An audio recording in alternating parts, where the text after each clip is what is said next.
नमस्कार, I welcome to daily affairs. मैं हूं ज्ञानेंद्र द्विवेदी। एक ऐसा दौर जहां अमेरिका के एक अकेले फैसले ने पूरी दुनिया की अर्थव्यवस्था को घुटने पर ला दिया। डोनाल्ड ट्रंप की अगुवाई में अमेरिका ने अचानक एक के बाद एक देशों पर टैरिफ थोप दिए, एक तरफा, आक्रामक और बिना कूटनीतिक चेतावनी के। ये कोई सामान्य इंपोर्ट ड्यूटी नहीं थी, ये एक ट्रेड वार का ऐलान था। एक ऐसा ऐलान जिसने ग्लोबल फाइनेंशियल सिस्टम की नसों में जहर भर दिया। ट्रंप ने कहा कि यह अमेरिका फर्स्ट की स्ट्रेटेजी है, लेकिन इसकी गूंज न्यूयॉर्क से लेकर मुंबई, टोक्यो से लेकर फ्रैंकफर्ट तक सुनाई दी। अमेरिका की इस नई टैरिफ पॉलिसी के चलते ग्लोबल इन्वेस्टर्स में भय का माहौल छा गया। स्टॉक्स धड़ाम हुए, इंडेक्स फिसले और सेंटीमेंट्स बिखर गए। दुनिया की बड़ी अर्थव्यवस्थाओं ने जब यह महसूस किया कि यह महज अस्थायी भड़क नहीं बल्कि लॉन्ग टर्म स्ट्रक्चरल शिफ्ट है, तो डर ने पैनिक में तब्दील होना शुरू कर दिया। अगर हम भारत की बात करें तो जैसे ही अमेरिका ने टैरिफ्स की लिस्ट में भारतीय एक्सपोर्ट को शामिल किया, जैसे केमिकल्स, टेक्सटाइल और स्टील, वैसे ही सेंसेक्स और निफ्टी ने लड़खड़ाना शुरू कर दिया। मुंबई स्टॉक एक्सचेंज ने 2 दिनों में लगभग 1500 अंकों की गिरावट दर्ज की। निफ्टी जो महीनों से 23,000 के ऊपर बना हुआ था, अचानक 23,000 के नीचे जा गिरा। और ये कोई टेक्निकल करेक्शन नहीं था, ये एक झटका था, एक ट्रेड वॉर का इनडायरेक्ट इम्पैक्ट। जापान और ताइवान जैसे टेक एक्सपोर्ट डिपेंडेंट देशों की मार्केट ने 3% से ज्यादा गिरावट देखी। और ये एक दिन की गिरावट नहीं थी, ये एक सिस्टमैटिक क्रैश की शुरुआत लग रही थी। यूरोप जो पहले से ही रसिया और यूक्रेन वार के कारण आर्थिक तनाव में था, अब अमेरिकी टैरिफ्स के कारण एक और मोर्चे पर दबाव में आ गया। डायचे बैंक ने अपनी रिपोर्ट में इस घटना को पोस्ट वार ग्लोबल ऑर्डर का सबसे बड़ा झटका बताया। और सबसे खतरनाक बात यह थी कि इस बार का संकट सिर्फ आर्थिक नहीं था, यह राजनीतिक और मनोवैज्ञानिक भी था। यूएस ने एक तरह से दिखा दिया कि उसे किसी भी ट्रेड एलाय या इंटरनेशनल नॉर्म्स की परवाह नहीं है। इससे न सिर्फ ट्रेड रिलेशंस बल्कि डिप्लोमेटिक रिलेशंस भी दरकने लगे। चाइना जैसे कई देशों ने अपने एक्सपोर्ट को बचाने के लिए काउंटर टैरिफ्स लगाने शुरू किए और एक ग्लोबल चेन रिएक्शन एक्टिव हो गया। ब्लैक रॉक के सीईओ लैरी फिंक ने जब कहा कि अमेरिकी अर्थव्यवस्था पहले से ही मंदी में है और ज्यादातर सीईओज भी यही मानते हैं, तो एक सच्चाई सामने आई। ये सिर्फ डर नहीं था, ये एक हकीकत थी जिसे दुनिया अब तक नजरअंदाज कर रही थी। एक सुपर पावर के हाथों में जब इतना बड़ा इन्फ्लुएंस हो, वो अचानक से उस पावर को हथियार बना ले, तो पूरे सिस्टम का बिखर जाना तय है। आज की तारीख में ग्लोबल फाइनेंशियल सिस्टम एक बेहद नाजुक दौर में है, जहां सिर्फ ट्रंप के एक ट्वीट या बयान से ट्रिलियंस ऑफ डॉलर का वाइप आउट हो सकता है। भारत जैसी उभरती अर्थव्यवस्थाएं जो एक्सपोर्ट पर निर्भर हैं, इस आंधी में बुरी तरह से प्रभावित हो रही हैं। स्टॉक मार्केट सिर्फ सेंसेक्स या निफ्टी के नंबर नहीं होते, ये उस उम्मीद के संकेत होते हैं जो इन्वेस्टर्स, इंडस्ट्री और मिडिल क्लास अपने भविष्य से जोड़ कर देखते हैं। और जब ये उम्मीदें टूटती हैं ना, तो सिर्फ पैसे ही नहीं, बहुत से लोगों के सपने भी बिखर जाते हैं।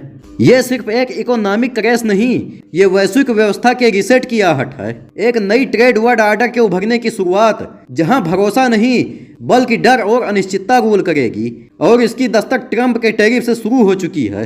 और अगर हम अपने भारत की बात करें तो हमारे भारत की अर्थव्यवस्था एक ऐसे मोड़ पर खड़ी है जहां ग्लोबल शिफ्ट का सीधा असर उसके भीतर गूंजने लगता है। और जब डोनाल्ड ट्रंप जैसे व्यक्ति, जिनके शब्द भी बाजारों को हिला सकते हैं, दुनिया भर पर टैरिफ का हथौड़ा चलाते हैं, तो भारत सिर्फ तमाशबीन नहीं रहता, वो इसका एक बड़ा कैजुअलिटी बन जाता है। भारत की इकोनॉमी, खासकर मैन्युफैक्चरिंग, टेक्सटाइल, फार्मास्यूटिकल्स और आईटी सर्विसेज जैसी इंडस्ट्रीज अमेरिका पर भारी डिपेंडेंट है।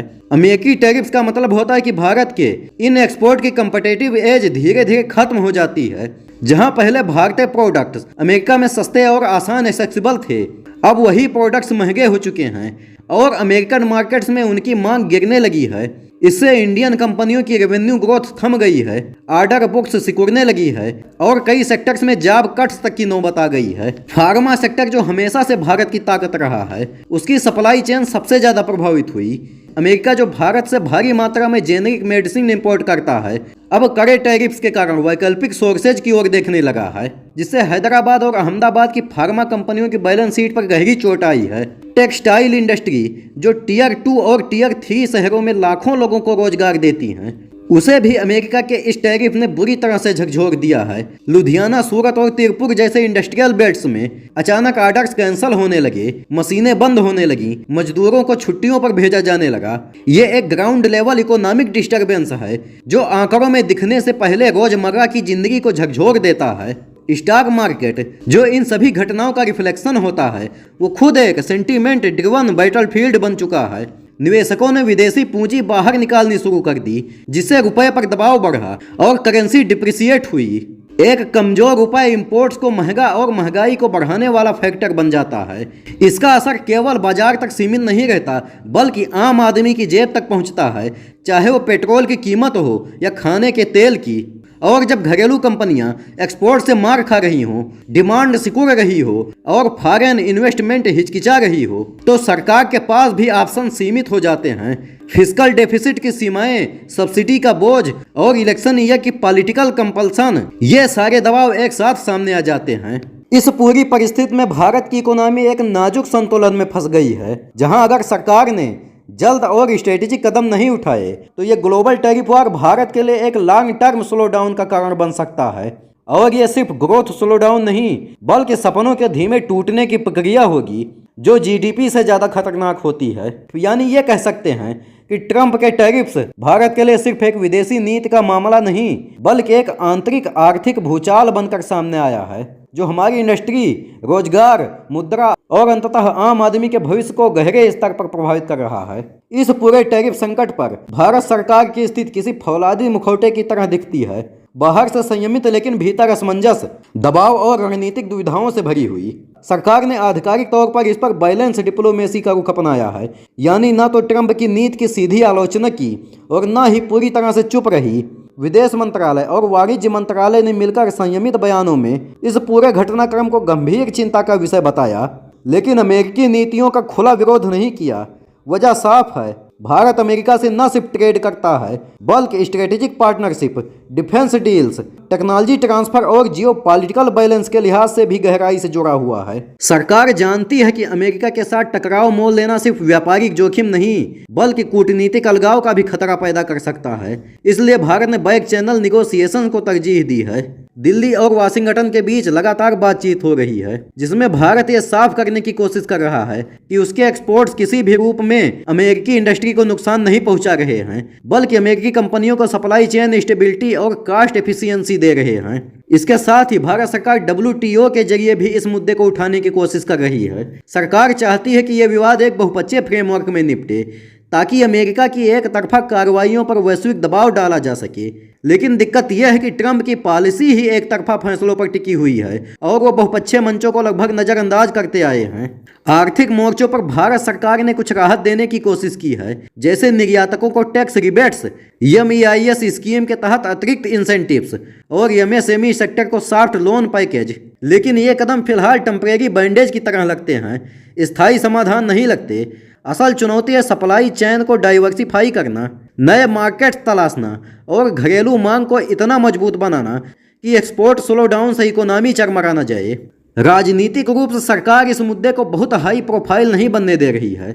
इसकी वजह यह भी है कि यदि आम जनता को यह महसूस होने लगा कि ग्लोबल नीतियों की वजह से उसकी रोजमर्रा की जिंदगी पर असर पड़ रहा है, जैसे नौकरियां जा रही हैं, महंगाई बढ़ रही है, तो यह अंदरूनी असंतोष पैदा कर सकता है। इसलिए सरकार इस पूरे मामले को बिजनेस टू बिजनेस और ग्लोबल पॉलिसी डायनामिक्स का नाम देकर उसे लोकल इशू बनने से रोक रही है। लेकिन लंबी अवधि में सरकार को एक बड़ा फैसला लेना ही होगा, या तो वो अमेरिकी दबाव में झुककर अपने एक्सपोर्ट प्रोफाइल को छोटा करे, या फिर अपने स्ट्रेटेजिक अलायंस को बनाए रखते हुए काउंटर स्ट्रेटेजी तैयार करे जो भारत को आत्मनिर्भर और अमेरिकी नीतियों से कम प्रभावित बनाए। इसलिए सरकार का स्टैंड एक तरह से कंट्रोल्ड साइलेंस और स्ट्रेटेजिक पेशेंस पर आधारित है। वो वॉइस नहीं चॉइस के जरिए दबाव देना चाहती है, लेकिन यह चॉइस कब और कितनी प्रभावी होगी ये आने वाले कुछ महीनों में साफ होगा, क्योंकि अमेरिकी टैरिफ नीति सिर्फ एक आर्थिक नीति नहीं, बल्कि ग्लोबल पावर डायनामिक्स की परीक्षा है। और भारत उसके सबसे कठिन मोर्चों में से एक पर खड़ा है। मेरा व्यक्तिगत मानना है कि जब अमेरिका को अपनी खुद की अर्थव्यवस्था डूबती नजर आई, उसने अपने टैरिफ को हथियार बना लिया। लेकिन इस गोली की गूंज सिर्फ व्हाइट हाउस तक नहीं रुकी, उसकी धमक भारत की गलियों, फैक्ट्रियों और स्टॉक मार्केट्स तक पहुंच गई। और आज एक सुपर पावर की सेल्फिश पॉलिसी ने करोड़ों आम लोगों की उम्मीदों पर सीधा वार किया है। सवाल ये नहीं है कि ये ट्रेड वार किसने शुरू किया, सवाल ये है क्या हम इसके लिए तैयार थे।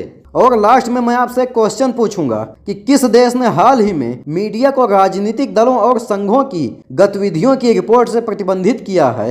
ए पर है माली, बी रवांडा, सी केन्या और डी सोमालिया।